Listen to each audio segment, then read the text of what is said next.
எங்கள் வீட்டு கிச்சனில் இன்றைக்கி என்ன மார்னிங் பிரேக்ஃபாஸ்ட்னு பார்த்தீங்கன்னா புட்டு தாங்க.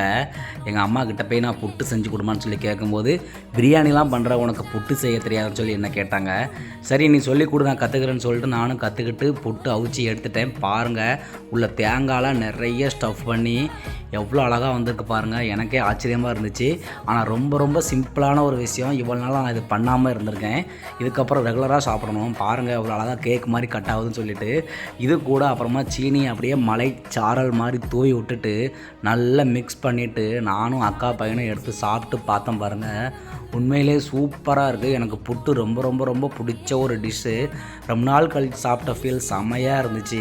இப்போல்லாம் வீட்டில் போயிட்டு ஏம்மா அது சமைச்சு கொடுமா இது சமைச்சு கொடுமான்னு சொல்லி என்னால் கேட்க முடியல. என்ன சொல்கிறாங்கன்னா, நீ ஃபங்க்ஷன்லாம் போய் சமைக்க ஆரம்பிச்சிட்ட, உனக்கு இது தெரியாதா இது தெரியாதான்னு சொல்லி என்னை வந்து கிண்டல் பண்ண ஆரம்பிச்சிட்டாங்க. என்னங்க பண்ணுறது, சமைச்சு வீடியோ போடுறது ஒரு தப்பாக? பாருங்கள் எங்கள் அக்கா பசங்க எவ்வளோ அழகாக சாப்பிட்றாங்கன்னு சொல்லிட்டு.